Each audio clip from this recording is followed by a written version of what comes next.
ഇന്ത്യയുടെ തല വെട്ടിക്കളഞ്ഞിരിക്കുകയാണ് കോൺഗ്രസ്. തലയില്ലാത്ത ഇന്ത്യയെ ബൽഗാവിൽ ഇന്ത്യൻ മാപ്പ് നിൽക്കുന്ന ഒരു സാഹചര്യം. കോൺഗ്രസിന് വലിയ മാറ്റങ്ങളൊന്നും സംഭവിച്ചിട്ടില്ല എന്നുള്ളതാണ്. കാരണം ഇന്ത്യയുടെ രൂപീകരണത്തിൽ ഏറ്റവും വലിയൊരു പങ്ക് വഹിച്ച ഒരു പ്രസ്ഥാനമാണ് കോൺഗ്രസ് എന്ന് പറയുന്നത്. പക്ഷെ ഇതേ കോൺഗ്രസ് ചെയ്യുന്ന ചില മണ്ടത്തരങ്ങൾ അത് ഇന്ത്യയെ തന്നെ ഇല്ലാതാക്കിക്കൊണ്ടിരിക്കുകയാണെന്ന് പറയേണ്ടി വരും. ഇതിനകത്ത് ഏറ്റവും വലിയ പ്രശ്നം എന്ന് വെച്ചാൽ കോൺഗ്രസ് ഒരുപാട് കാര്യങ്ങൾ ചെയ്യാൻ ശ്രമിക്കുന്നുണ്ട്. പക്ഷേ അവസാനം കൊണ്ട് ഈ പഠിക്കൽ കൊണ്ട് കല ഉടക്കും എന്ന് പറഞ്ഞ പോലെ അവസാനം എന്തെങ്കിലും പ്രശ്നം അവരുണ്ടാക്കും. അതിന്റെ കംപ്ലീറ്റ് മീഡിയ അറ്റൻഷൻ അതിനകത്തേക്ക് പോകും. ഇപ്പൊ കോൺഗ്രസ് ബെൽഗാവില്, കർണാടകയിലെ ഒരു സ്ഥലമാണ് ബെൽഗാവി. അവിടെ 1924 ബെൽഗാവിലാണ് കോൺഗ്രസിന്റെ സെഷൻ നടന്നത്. എല്ലാ വർഷവും അങ്ങനെ സെഷൻസ് നടക്കുമല്ലോ പണ്ട് സ്വാതന്ത്ര്യത്തിന് മുമ്പ്. അതിന്റെ 100ാം വാർഷികം കോൺഗ്രസ് വലിയ രീതിയിൽ ആഘോഷിക്കാൻ തീരുമാനിച്ചു. അക്കൂട്ടത്തിൽ അവിടുത്തെ കോൺഗ്രസ് വർക്കിംഗ് കമ്മിറ്റിയുടെ ഒരു മീറ്റിംഗ് കൂടെ അവിടെ നടക്കാൻ ഉദ്ദേശിച്ചു. ഇതിന്റെ പ്രശ്നം വെച്ചാൽ വലിയ എല്ലാ നേതാക്കന്മാരും വന്നു, വലിയ കാരണം കർണാടക കോൺഗ്രസ് ആണല്ലോ ഭരിക്കുന്നത്. അപ്പോൾ വലിയ മാധ്യമ ശ്രദ്ധ ഉണ്ടായി, വലിയ രീതിയിൽ അവർ ആഘോഷിക്കാനൊക്കെ ശ്രമിച്ചു. പക്ഷേ ഈ നേതാക്കന്മാരുടെ ഫോട്ടോയുടെ ബാക്ക്ഗ്രൗണ്ടിൽ വെച്ച ഇന്ത്യയില് കശ്മീരില്ല, ലഡാക്കും ഇല്ല. അപ്പോൾ ബേസിക്കലി മാധ്യമങ്ങളെയൊക്കെ ചോദ്യം ചെയ്തു കോൺഗ്രസിനെ. കോൺഗ്രസ് പെട്ടു അവസാനം. ഒന്ന് BJPയുടെ ഒരു പോയിന്റ് ആണിത്. BJP വൈഡ്ലി അറ്റാക്ക് ചെയ്തു കോൺഗ്രസിനെ. കാരണം BJPയുടെ ഒരു നറേറ്റീവിൽ ഏറ്റവും പറയേണ്ടത് എന്താ വെച്ചാൽ കോൺഗ്രസ് ഒരു ആന്റി നാഷണൽ ഫോഴ്സ്, ഇപ്പൊ സോറോസിനെ പോലുള്ള ആൾക്കാരാണ് കോൺഗ്രസിനെ കൺട്രോൾ ചെയ്യണമെന്ന് BJP പറയാറുണ്ട്. അപ്പോഴാണ് അതേ മാപ്പില് ഈ കശ്മീർ. അപ്പൊ BJPയുടെ നറേറ്റീവിനെ സാധൂകരിക്കുന്ന പോലെയാണ് ഇവരുടെ പ്രവൃത്തികൾ. അതാണ് ബേസിക്കലി ബെൽഗാവിൽ സംഭവിക്കുന്നത്. ഒന്ന് ആലോചിച്ച് നോക്കും, നമ്മള് ഇപ്പോ ഇന്ത്യയിലെ എന്നത്തെയും ഒരു തർക്ക വിഷയമാണ് കശ്മീരുമായി ബന്ധപ്പെട്ട് നിൽക്കുന്നത് എന്ന് പറഞ്ഞാൽ നമ്മൾ 370 ആർട്ടിക്കിളിനെ നമ്മൾ ഒരുപാട് എടുത്തു കളയുകയും അതിൽ മാറ്റങ്ങൾ വരുത്തുകയും ഒക്കെ നമ്മൾ ചെയ്തുവെങ്കിലും ഇന്നും ഇന്ത്യയിലെ ഏറ്റവും വലിയ ചർച്ച നടക്കുന്നത് ഈ കശ്മീരുമായി ബന്ധപ്പെട്ടിട്ടാണ്. അപ്പൊ എന്തായാലും ഒരു പാർട്ടി, അതും നാഷണൽ കോൺഗ്രസിനെ പോലെയുള്ള ഒരു നാഷണൽ പാർട്ടി ഒരു പരിപാടി നടത്തുമ്പോൾ ഇത്തരത്തിലുള്ള അബദ്ധങ്ങൾ ഒഴിവാക്കാവുന്നതാണ്.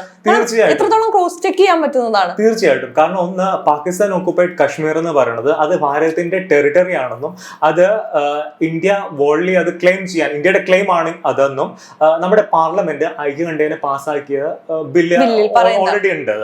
പിന്നെ ചൈന അനധികൃതമായിട്ട് ആക്സിസ് എന്ന് പറഞ്ഞ ഏരിയ അവര് കൈയടക്കി വെച്ചിട്ടുണ്ട്. അപ്പൊ ഈ പ്രമേയമൊക്കെ നിലനിൽക്കുന്ന സമയത്ത് തന്നെയാണ് കോൺഗ്രസിന്റെ ഇതിന് POK, പാകിസ്ഥാൻ ഓക്കുപ്പൈഡ് കശ്മീരും ഇല്ല, ആക്സിസ് എന്ന് പറഞ്ഞ ടെറിട്ടറി ഇല്ല. പാകിസ്ഥാൻ ഓക്കുപ്പൈഡ് കശ്മീർ എന്ന് പറയുന്നത് പാകിസ്ഥാൻ ആസാദ് കശ്മീർ എന്ന് വിളിക്കുന്ന ഒരു ടെറിട്ടറിയും പിന്നെ ഗിൽജിത് ബാൾട്ടിസ്ഥാൻ എന്ന ടെറിട്ടറിയുമാണ് ഉള്ളത്. അത് പാകിസ്ഥാൻ 1947 അവരുടെ പഠാൻ ഫോഴ്സ്, അവരുടെ തീവ്രവാദികൾ വന്ന് പിടിച്ചെടുത്ത സ്ഥലങ്ങളാണ്. അത് ഏതെങ്കിലും ഒരു കാലത്ത് ഇന്ത്യ തിരിച്ചു പിടിക്കും എന്നതുകൊണ്ടാണ് ഇപ്പോൾ കശ്മീരിലെ ജമ്മു കാശ്മീർ ലെജിസ്ലേറ്റീവ് അസംബ്ലിയിൽ കുറെ സീറ്റുകൾ ഒഴിച്ചിട്ടേക്കുവാണ്. കാരണം ആ പ്രദേശങ്ങൾ എന്ന് ഇന്ത്യയുടെ കൂടെ ഭാഗമാകുമോ അന്ന് അവിടെ തെരഞ്ഞെടുപ്പ് നടത്തി അവിടെ MLA-മാരെ പ്രതീക്ഷയിൽ വെച്ചിരിക്കുന്ന സ്ഥലം. അതെ, കാരണം അത് അത്രത്തോളം ഇമ്പോർട്ടന്റ് ആണ് ഇന്ത്യയിൽ. കാരണം നമുക്ക് നമ്മളൊരു സോവറിൻ നേഷൻ ആണ്. സോവറിൻ നേഷന് ടെറിട്ടോറിയൽ ഇന്റഗ്രിറ്റി വളരെ പ്രധാനപ്പെട്ടതാണ്. ഈ ചൈന ഈ അരുണാചൽ പ്രദേശിനെ ക്ലെയിം ചെയ്യുന്നുണ്ട്, അങ്ങനെ പല ക്ലെയിംസും അങ്ങോട്ടും ഇങ്ങോട്ടും ഉണ്ടാവും. പക്ഷെ നമ്മുടെ ടെറിട്ടറി എന്ന് പറഞ്ഞാൽ അത് വളരെ പ്രധാനപ്പെട്ടതാണ്. അപ്പൊ അതൊന്നും മനസ്സിലാക്കാതെ വിട്ടുകൊടുക്കുവാണോ കശ്മീരിനെ നിങ്ങൾ എടുത്തോളൂ. ബേസിക്കലി ആ ഒരു ഇത് പ്രശ്നം വെച്ചാൽ ഇവർ ഇതിനെപ്പറ്റി ഒന്നും സീരിയസ് അല്ല. ഇവർക്ക് ഇന്ത്യയുടെ പൊളിറ്റിക്സ് ഇപ്പോഴും മനസ്സിലാവാത്ത രീതിയിലാണ് ഇവർ ചെയ്യണത്.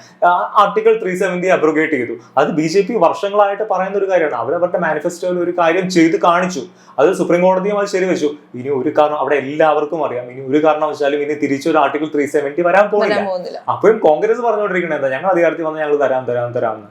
അപ്പൊ കഴിഞ്ഞ ഇലക്ഷന്, ജമ്മു കാശ്മീർ ഇലക്ഷന് കോൺഗ്രസിന് കിട്ടുന്ന 6 MLA-മാരെ മാത്രമാണ്. അവിടെ അവരുടെ കൂടെ സഖ്യകക്ഷിയായിട്ടുള്ള നാഷണൽ കോൺഫറൻസിന് 43 MLA-മാര്.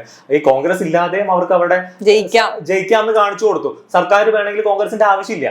അപ്പൊ ഇത്രത്തോളം ഇതൊക്കെ സംഭവിച്ചിട്ടും കോൺഗ്രസ് നേതൃത്വത്തിന് ഇതൊന്നും മനസ്സിലാവണില്ലല്ലോ എന്നാണ് പ്രശ്നം. ഒന്ന്, ഈ ദേശീയത എന്ന് പറഞ്ഞൊരു വികാരമുണ്ട്, അത് ഇന്ത്യയിൽ വളരെ സ്ട്രോങ് ആണ്. അത് പണ്ട് കോൺഗ്രസ് ഭരിച്ചപ്പോഴും BJP ഭരിച്ചപ്പോൾ ഇനി വേറെ ആരെങ്കിലും ഭരിച്ചാലും അത് വളരെ സ്ട്രോങ് ആയിട്ടുള്ള ഒരു വികാരമാണ് ദേശീയത.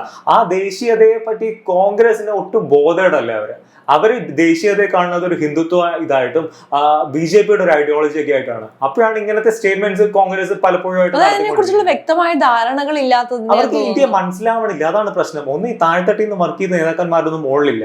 ജസ്റ്റ് ബിക്കോസ് ഒരു ഫാമിലിയിൽ നിങ്ങൾ ജനിച്ചു, അത് കാരണം അവർക്ക് ഈ സ്ഥാനം കിട്ടുന്നു. അവരെത്ര ഇലക്ഷൻ തോറ്റാലും അവർ തന്നെ നേതാക്കന്മാര്. അപ്പോ അത് പറഞ്ഞു കൊടുക്കാനും ഈ കൺസൾട്ടൻസീസ് ഒക്കെ ഒരുപാടുണ്ട്. എന്നിട്ടും ഇത് പറഞ്ഞു കൊടുക്കാനായിട്ട് ആരും ഇല്ലല്ലോ എന്നുള്ളൊരവസ്ഥയാണ് കോൺഗ്രസിന്റെ ഇന്നത്തെ പ്രശ്നം. അല്ലെങ്കിൽ ഒന്ന് ഓർത്ത് നോക്കണം, 100ാമത്തെ വാർഷികം ആഘോഷിക്കുന്ന വേളയില് അത്രത്തോളം അവർക്ക് ന്യൂസ് സ്പേസ് കിട്ടാൻ ഒരു സാധ്യതയുള്ള സ്ഥലത്ത് അത് മൊത്തം നെഗറ്റീവായി പോയി. കാരണം അവരിപ്പോ ഏറ്റവും കൂടുതൽ ചെയ്യേണ്ടത് അവർ വീണ്ടും സ്വയം എസ്റ്റാബ്ലിഷ് ചെയ്യുക എന്ന് പറയുന്ന ഒരു വലിയ കടമ്പ കോൺഗ്രസിന് മുന്നിലുണ്ട്. കാരണം ദേശീയ പാർട്ടി ആണെങ്കിലും അവരുടെ എന്താ പറയാ എവിടേക്കോ ഒരു ചോർച്ച സംഭവിക്കുന്നുണ്ട് കോൺഗ്രസിന്. അതിനെ തിരിച്ചു പിടിക്കാനുള്ള സമയത്താണ് അവർ ഇത്തരത്തിലുള്ള ചെറിയ ചെറിയ മണ്ടത്തരങ്ങൾ ചെയ്ത് വീണ്ടും ക്രൂശിക്കപ്പെടുന്നത് എന്നുള്ളതാണ്. എനിക്ക് തോന്നുന്നു കുറച്ച് മാസങ്ങൾക്ക് മുൻപാണ് സോണിയാഗാന്ധി എവിടെയോ പതാക ഉയർത്തിയപ്പോൾ പതാക തല തിരുത്തി ഉയർത്തിയ ഒരു വീഡിയോ നമ്മൾ എല്ലാവരും കണ്ടു. അന്നും നമ്മൾ ചിന്തിച്ചാണ് ഇവർക്ക് ഇതിനുള്ള സാമാന്യ ബോധം ഇല്ലേ? കാരണം ഇന്ത്യയിലെ ഒരു കൊച്ചു കുട്ടികൾക്ക് പോലും അറിയാവുന്ന കാര്യങ്ങളാണ്. അവരിതിനെ പറ്റിയൊന്നും ബോധമില്ല, അതാണ് ഇവരുടെ ബേസിക്കലി പ്രശ്നം. ഇവരിപ്പോഴും ഇന്ത്യയെ കാണുന്നത് പണ്ടത്തെ ആ ഒരു കണ്ണിലൂടെയാണ്. ഇന്ത്യയുടെ പൊളിറ്റിക്സിൽ വലിയ മാറ്റങ്ങൾ ഉണ്ടായിട്ടുണ്ട്. പ്രത്യേകിച്ച് BJP ഇത്രയും വർഷം അധികാരത്തിൽ വന്നതും ഈ ഒരു നാഷണലിസത്തിന് അവർ വളരെ ഇമ്പോർട്ടൻസ് കൊടുക്കുന്നുണ്ട്. അതിന്റെ നറേറ്റീവ് തന്നെ ഒരു പ്രോ നാഷണലിസ്റ്റ് ആയിട്ടുള്ള അപ്രോച്ച് ആയിട്ട് മാറിയിട്ടുണ്ട്. അപ്പോഴും ഈ കോൺഗ്രസ് പണ്ടത്തെ ഒരു പൊളിറ്റിക്സിന്റെ ഒരു കണ്ടിന്യൂറ്റി അവർ ചെയ്തുകൊണ്ടിരിക്കുന്നത്. ഇവര് ഇങ്ങനെയാണ് പൊളിറ്റിക്സ് കണ്ടിന്യൂ ചെയ്യാൻ പോകണമെങ്കിൽ ഇപ്പൊ തന്നെ കോൺഗ്രസിന്റെ രാജ്യം മുഴുവൻ കോൺഗ്രസ് ചുരുങ്ങി വരുക. ഇപ്പൊ കശ്മീരിന്റെ കാര്യം പറഞ്ഞു, അവരുടെ സീറ്റ് പോയി. ഈ ജാർഖണ്ഡിൽ ഇലക്ഷൻ നടന്നു, അവിടെ അവരുടെ സഖ്യകക്ഷിക്ക് വലിയ സീറ്റ് കൂടുതൽ കിട്ടി. കോൺഗ്രസിന് അവിടെ കുറച്ച് സീറ്റേ ഉള്ളൂ. ഇപ്പോ ഒരു നറേറ്റീവ് എന്താന്ന് വെച്ചാൽ ഇന്ത്യ സഖ്യത്തില് കോൺഗ്രസ് വേണ്ടെന്നും കോൺഗ്രസിനെ പുറത്താക്കണമെന്ന് ആം ആദ്മി പാർട്ടി പറയാനിരിക്കുവാണ് അടുത്ത മീറ്റിംഗില്. അപ്പൊ ഇന്ത്യ സഖ്യത്തിന് പോലും കോൺഗ്രസിനെ വേണ്ട, കോൺഗ്രസിനെ ഒരു ലയബിലിറ്റി ആയിട്ടാണ് എല്ലാവരും കാണുന്നത്. അപ്പോൾ അങ്ങനെ ഒരു അവസ്ഥയിൽ കോൺഗ്രസിന്റെ എക്സിസ്റ്റൻസ് തന്നെ വലിയ ക്രൈസിസിലാണ്. അപ്പോഴാണ് ഈ കോൺഗ്രസ് ഇങ്ങനത്തെ ഈ പ്രശ്നങ്ങൾ ഉണ്ടാക്കണേ. ഇപ്പൊ കോൺഗ്രസ് 3 സംസ്ഥാനങ്ങളിൽ മാത്രമേ അധികാരത്തിലുള്ളൂ: കർണാടക, തെലങ്കാന, ഹിമാചൽ. കർണാടകയിൽ ഡയറക്ട്ലി BJP ആയിട്ടാണ് ഇവരുടെ ഫൈറ്റ് വരുന്നത്. ഇപ്പോ തെലങ്കാനയില് ഈ TRS എന്ന് പറഞ്ഞ രാഷ്ട്രീയ പാർട്ടിയാണ് ഉണ്ടായിരുന്നത്, തെലങ്കാന രാഷ്ട്ര സമിതി. അവര് പതുക്കെ ഫെയ്ഡ് ആയിക്കൊണ്ടിരിക്കുവാണ്. അവിടെ BJP ആണ് കയറി വരുന്നത്.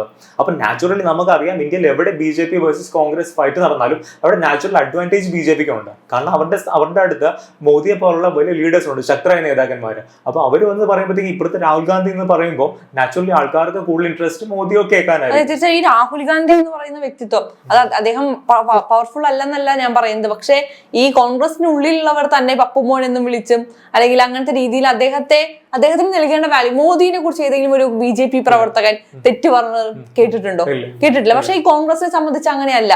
അവര് തന്നെ വിമർശിക്കുകയാണ്. അവരുടെ ഉള്ളിൽ തന്നെയുള്ള പ്രശ്നങ്ങൾ എന്താ പറയാ കുറച്ചുകൂടി രൂക്ഷമായി വരികയാണ്. ലൂസ് സ്ട്രക്ചർ ആയിട്ട് മാറിക്കൊണ്ടിരിക്കുകയാണ്. ഒരു സംഘടന, പ്രത്യേകിച്ച് ഒരു നാഷണൽ പാർട്ടി ആകുമ്പോഴത്തേക്കും അതിന്റെ സംഘടനാ സംവിധാനം ശക്തമായിരിക്കണം. അല്ലെങ്കിൽ പ്രത്യേകിച്ച് കോൺഗ്രസിന്റെ വലിയൊരു പ്രശ്നമാണ്, ഒരു നേതാവ് പോയി കഴിഞ്ഞാൽ കുറെ ആൾക്കാരെയും കൊണ്ടായിരിക്കും അയാൾ പോണേ. പല മുഖ്യമന്ത്രിമാര്, BJPയുടെ ഇപ്പോഴത്തെ പല മുഖ്യമന്ത്രിമാര് നേരത്തെ കോൺഗ്രസിലായിരുന്നു. അവര് ഇപ്പോ അസാമിലെ ഹിമന്ത് ബിശ്വ ശർമ ആണെങ്കിലും മറ്റേ മണിപ്പൂരിലെ ബൈരൺ സിംഗ് ആണെങ്കിലും ഇവരൊക്കെ കോൺഗ്രസിന്റെ ഒരു നേതാക്കന്മാരായിരുന്നു. പല കോൺഗ്രസ് നേതാക്കന്മാർക്കും. ഇപ്പൊ അമരീന്ദർ സിംഗ് പഞ്ചാബിന്റെ മുൻ മുഖ്യമന്ത്രിയായിരുന്നു, അയാൾ ഇപ്പൊ BJPയിലാണ്. അങ്ങനെ പലരും BJPയിലേക്ക് കോൺഗ്രസ് നേതാക്കന്മാരൊക്കെ ഇങ്ങനെ പോയിക്കൊണ്ടിരിക്കുക. അപ്പൊ കോൺഗ്രസ് മനസ്സിലാക്കണം, ഇതുപോലത്തെ പൊളിറ്റിക്സ് ആണ് ഇവര് ഉദ്ദേശിക്കുന്നതെങ്കിൽ ഒരു പെർഫെക്ഷൻ ഇല്ലാത്ത പൊളിറ്റിക്സ്. ബേസിക്കലി ഇത് പെർഫെക്ഷനിസം ഇല്ലാത്തതാണല്ലോ ഈ പ്രശ്നം പറയുന്നത്. കാരണം അവസാനം കൊണ്ട് എന്തെങ്കിലും നശിപ്പിക്കാന്ന് വെച്ചാൽ പെർഫെക്ഷനിസം ഇല്ല. ഈ പെർഫെക്ഷനിസം ഇല്ലാത്ത പൊളിറ്റിക്സ്, പ്രത്യേകിച്ച് നിങ്ങളുടെ ഓപ്പോസിഷൻ ഉള്ളത്, നിങ്ങളുടെ ഓപ്പോസിറ്റ് നിൽക്കുന്നത് BJP ആണെന്നുള്ള ഒരു ഓർമ്മ ഇവർക്ക് വേണം. അല്ലെങ്കിൽ വലിയ ബുദ്ധിമുട്ടായിരിക്കും സർവൈവ് ചെയ്യാൻ BJPയുടെ ഒരു വേവിനെ.